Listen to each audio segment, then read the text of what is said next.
Hello, everyone, and welcome to another episode of Teeth Matter. I'm your host, Ellie Halabian, DDS, and in this episode, I'm welcoming Dr.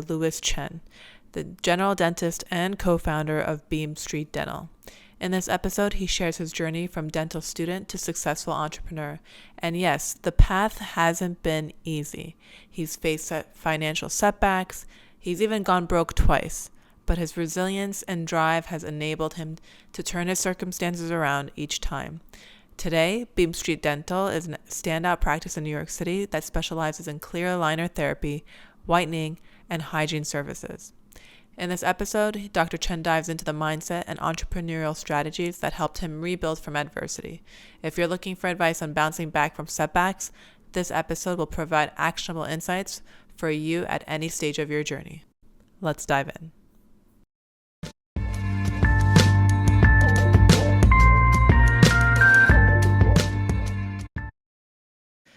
Good morning, Dr. Chen. Thanks so much for being on Teeth Matter. Thank you for having me. It was a pleasure, and I'm looking forward to speaking with you and having a great time. When I hear the name Chen, I think of entrepreneur. Would that be an accurate assumption? I always say more risk-taking than entrepreneur, but I guess there's some qualities of risk in an entrepreneur. I think it's generally a grossly overdefined term, but by and large, I do take a lot of risk. Well, I only say entrepreneur because I know you're involved with Beam Street Dental. I know you have Finesse Dental. So can you kind of go into these ventures that you've started? Yeah, so when I first started, I graduated the school at Columbia in 16, did residency, so on and so forth. But, dentistry was nice and cool. I think it was awesome. I love dentistry. I love doing it. I still work a lot of days in a week. And then, over after residency, I met some people who are entrepreneurs who are in the finance space, did a cool little small startup at first. And then I was like, wow, this is like different. It's dental related, but very different. And soon after that, I did a little pop-up sort of clinic in the city during my program. And as my first clinic and first office, and when I was pretty young. And then since then, I was like, okay, you know what? It can't be that difficult to do multiple times. So fortunately, I was able to meet some partners of mine from, when I met at Columbia when I was in school, and we banded. We went to a couple courses, and we said, "Whoa, like, let's do this. It sounds cool."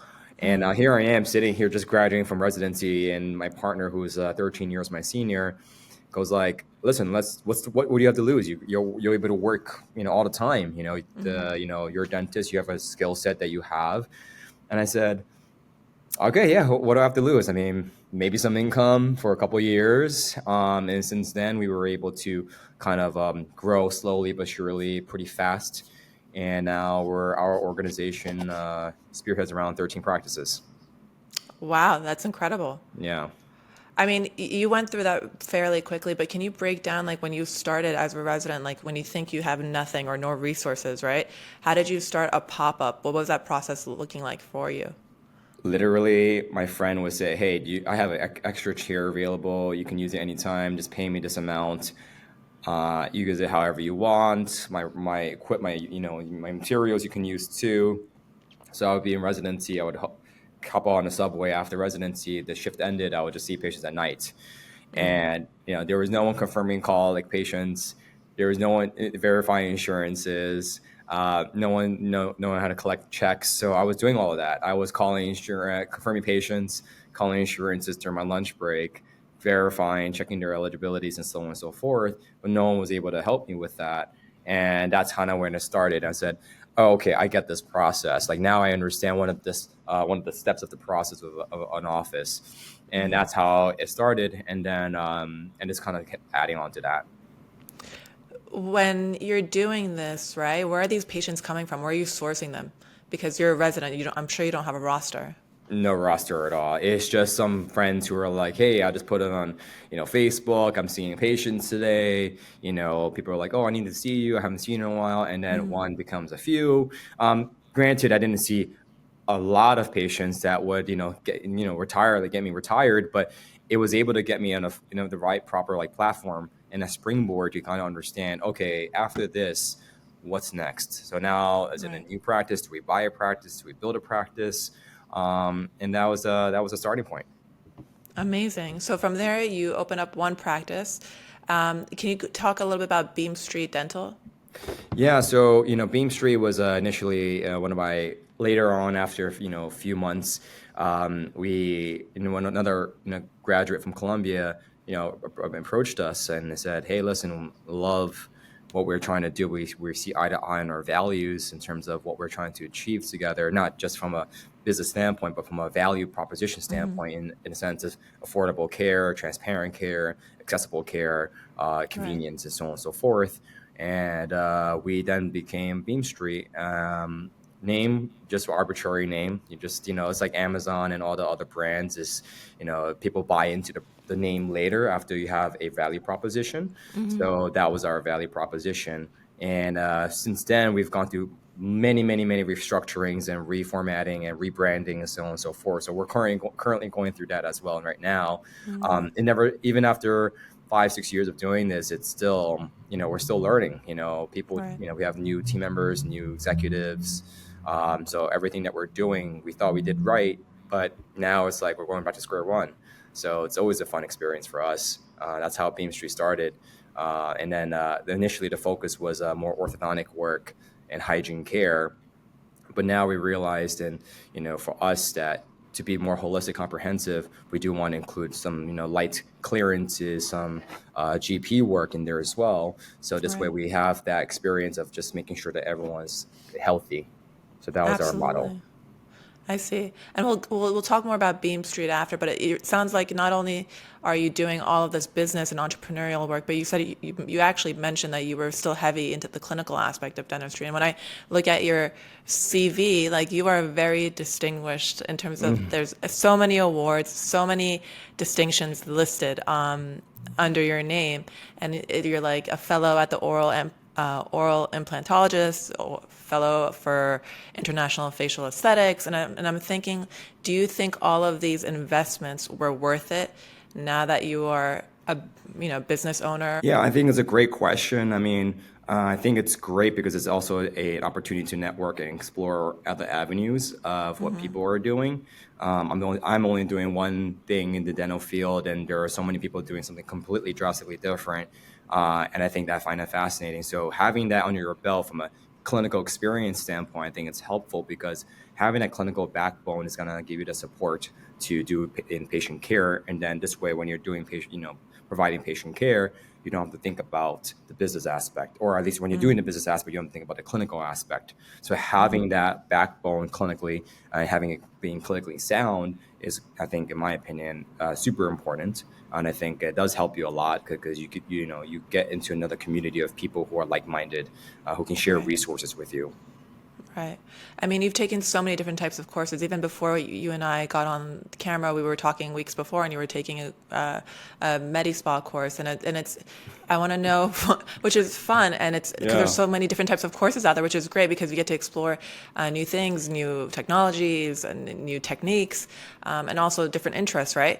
But when a new dentist is trying to take on a course, right, or invest in a course, what should they prioritize so that there's like a long lasting effect on their career, that it's impactful?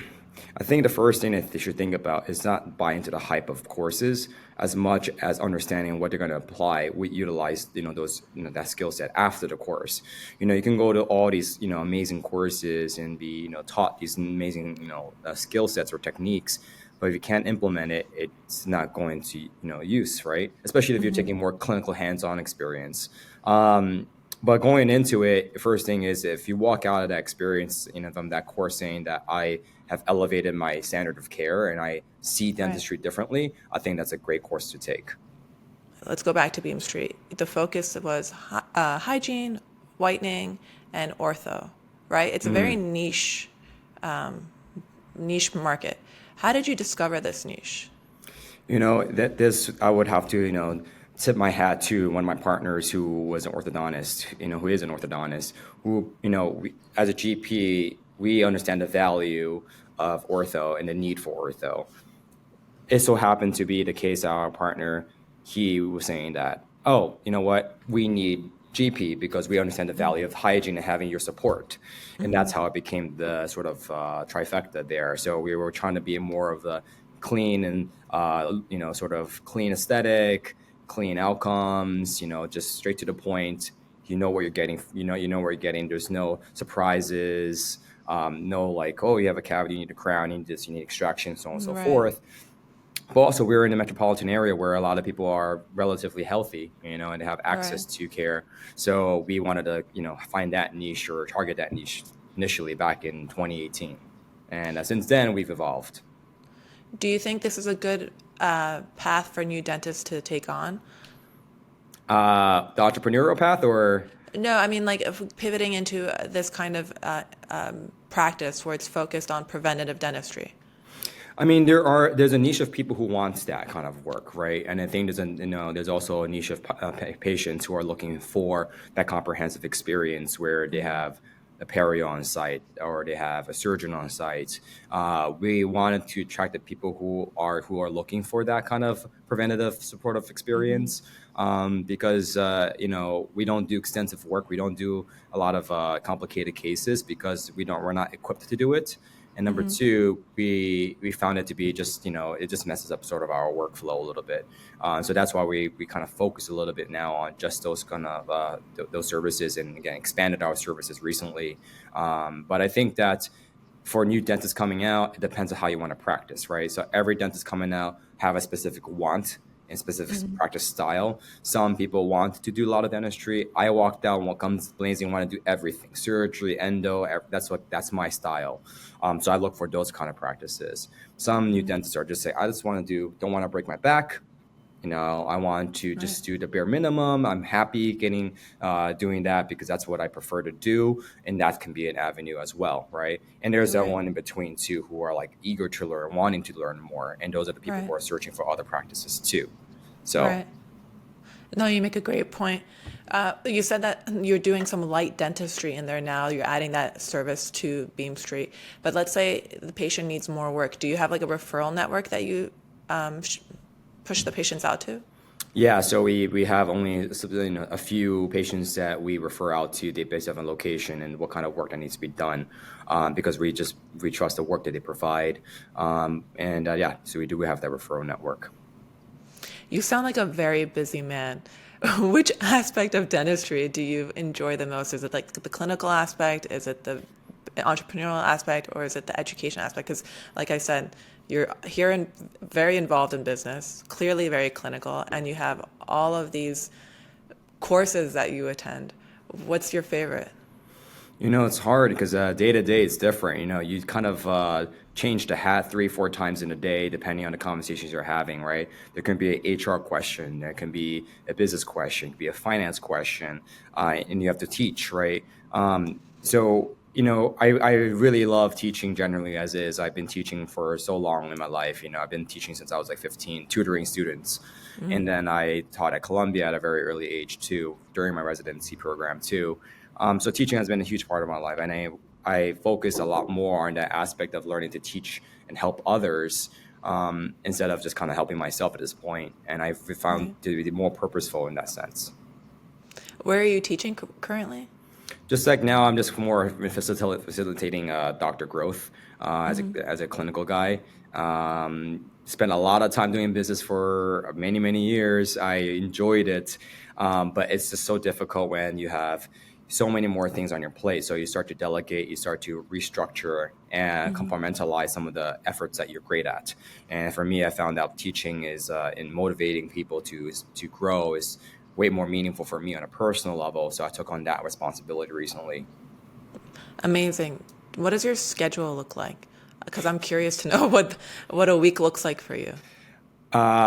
Routine wise, I'm up around 5:15, 5:30 every morning, hit the gym. That's just where my safe space for me, mental clarity. And for me, I strongly believe someone should have a morning routine, whatever that looks like, that whatever gives them that mental clarity. For me, it's where I know I'm the happiest, the clearest. I start off with great energy with my team after that. So I start off around 5:30. I go to the office around 10 o'clock and I work around till 7 o'clock. So Wow. long days. Yeah. Long Yeah. days. Yeah. Long days. When you're looking to build a team, what qualities are you looking for? Number one is coachability. Being able to be coachable. Number two is just I call it my core value is be good, do good. It's one of my absolute core value. If you're just a good person, you're just much easier to work with than if you come in with malintention, right? Right. And malintent. So for me, that was one of my biggest core values: identifying if this is a value alignment or a value misalignment. Number three is empathy, making sure that people have empathy and work. Of course, another thing is respect. So those are like our top four. Is you have to respect everyone in the team, the patients, whoever you're talking to is all pure respect. Because without respect, you can't build a team. Right. You seem very regimented, which is a great thing, and clearly very ambitious. I wonder, did you have a life coach or a business coach, or do you think that's valuable at all? I think if you're looking for those resources, you should look for those specific areas that you want to improve in. Did I have a life coach? I don't. Did I have a business coach? Life is a business coach for me right now. But of course, getting professional feedback from others as well, and making sure that am I thinking, am I feeling, am I making decisions, am I speaking, with intention? Am I engaging appropriately? Am I building the team? Am I creating a team? I think that's from a business standpoint is always what I always reflect on because it takes one rotten apple to spoil the rest. And the last thing you want to do is not be, check yourself, right? And it's always Right. good to always reflect. So one of the biggest things I've learned doing all of this is I reflect a lot more on my actions.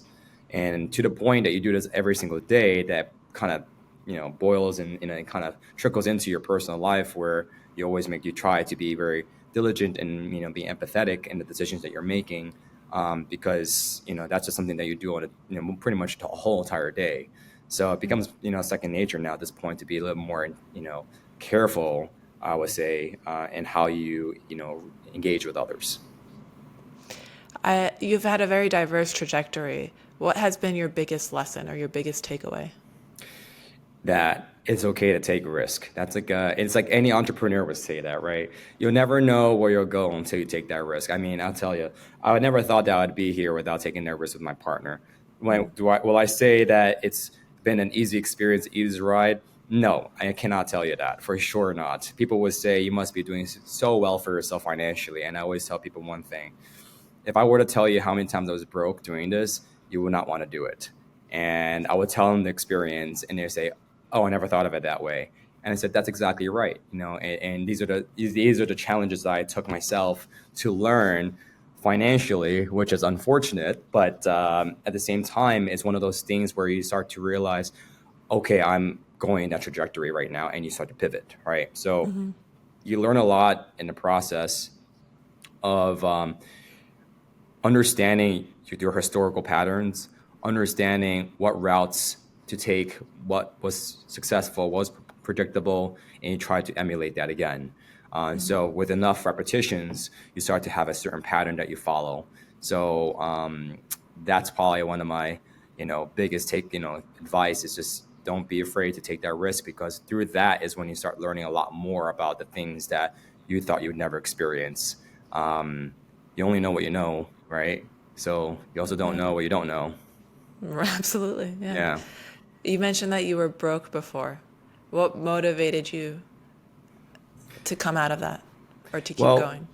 like during the pandemic, right? So, when 2018, 2019, that's just pretty much right before the pandemic, actually, we built our first practice and we also bought our first practice. So we did two at once. A few months later, we closed, because the pandemic, and we were like, okay, we have to do payroll, we have to do HR, and then we couldn't pay ourselves because we invested heavily into the practices that there's no payout for owners. So you're sitting here during a pandemic, basically not collecting a paycheck, barely getting anything on unemployment, and you're sitting here. And I sat there, I looked at my bank account, I said, "Damn, $26 in my bank account." Like, damn, as a doctor who's been out for like 4 years working a lot, I'm like, that's a that's a small amount of money, right? Right. And I said, okay, well, I have to cash out some of my points, get some cash, and I figure it out. And I always say, you know, you'll always figure it out when you're at a time of crisis. It may suck, but naturally, that's human nature. Is that during times of crisis, that's when you're actually the most focused. So I just said, hey, this is not going to be possible. This is not unacceptable. So when the pandemic kind of shifted and boiled over a little bit, dental offices were open again. And that's when things started to shift a little bit more. Our practice started booming because we were the only practices that were open. So a lot of patients were calling our offices and we were able to support the care and therefore be able to reopen again. So that was the first Incredible. one. The second one Yeah. was like very recently. I was Like, going to ask you, if you were broke again, could you yeah. make it through?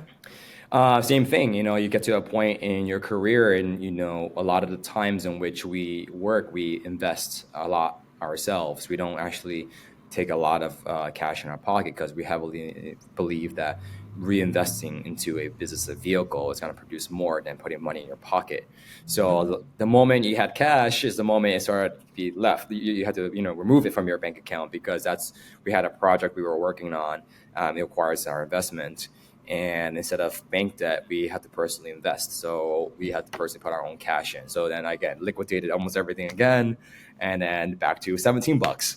So, and I remember those numbers specifically because it's one those moments you just look back at it and you say, "Wow!" Like again, like after almost 10 years of doing this, now I'm broke again, basically. So, Right. but then you look at it, you're like, what are you gonna do? I'm not gonna sweat it out. I'm not gonna sweat to say that I don't have the cash. Like it always comes back later, and that's the thing Right. about business is that being broke is not it's fine. You're investing into a vehicle that's producing wealth, and that's gonna pay out dividends more than you think. So that mindset of investment and just development for business growth was a huge motivational factor because I said, hey, listen, if I have $17, next week it'll be better.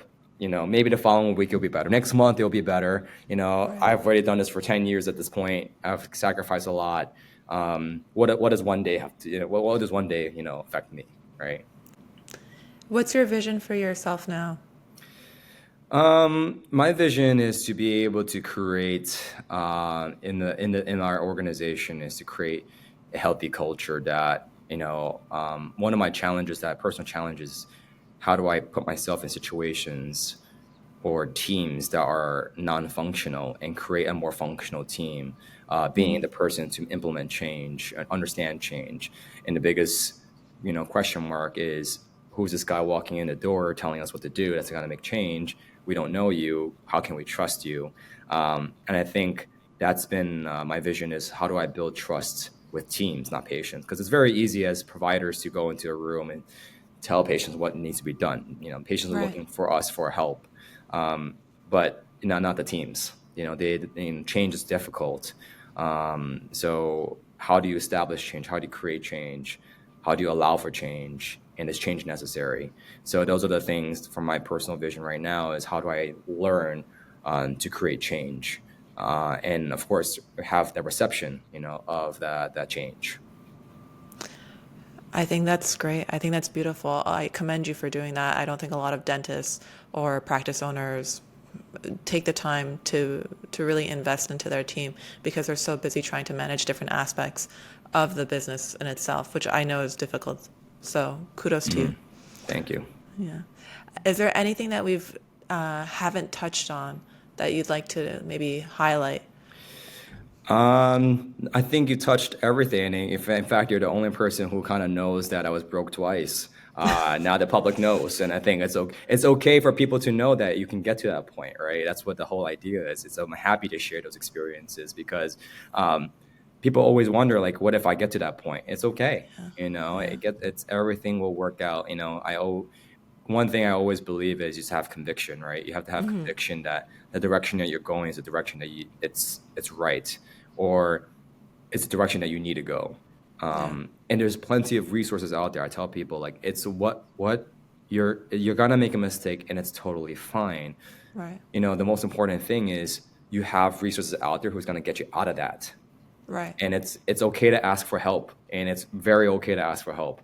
And I think that when we get and as providers, we forget that we don't ask for help generally speaking.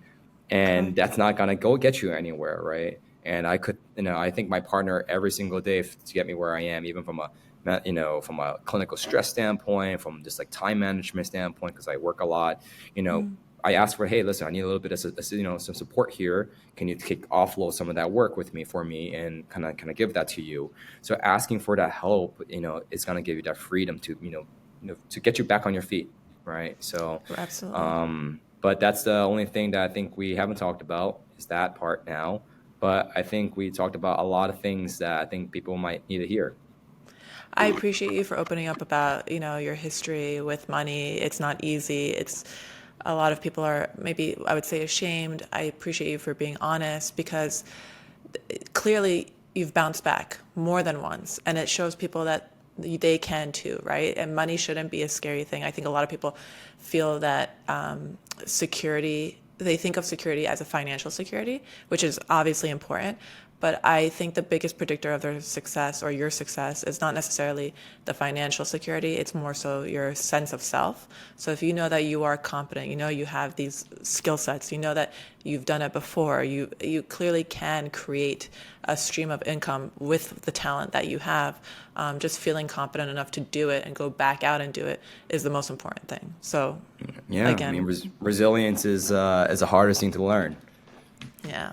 But Yeah. thank you again. And if someone wanted to reach out to you to maybe ask you some questions or for guidance or just wants to follow you, where can they find you? You can just email me directly at lewischendds@gmail.com. That's LEWISCHENDDS@gmail.com. Or you can follow me on Instagram at dr.lewischen. Dr. Lewis, thanks so much for being on Teeth Matter. This was a Thank you so pleasure. much. Thank you.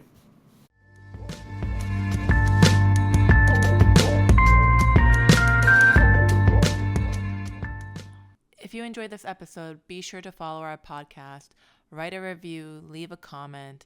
Anything you share with us goes a long way. And if you think a friend will appreciate this podcast, then make sure you share it with them too. Until next time, cheers.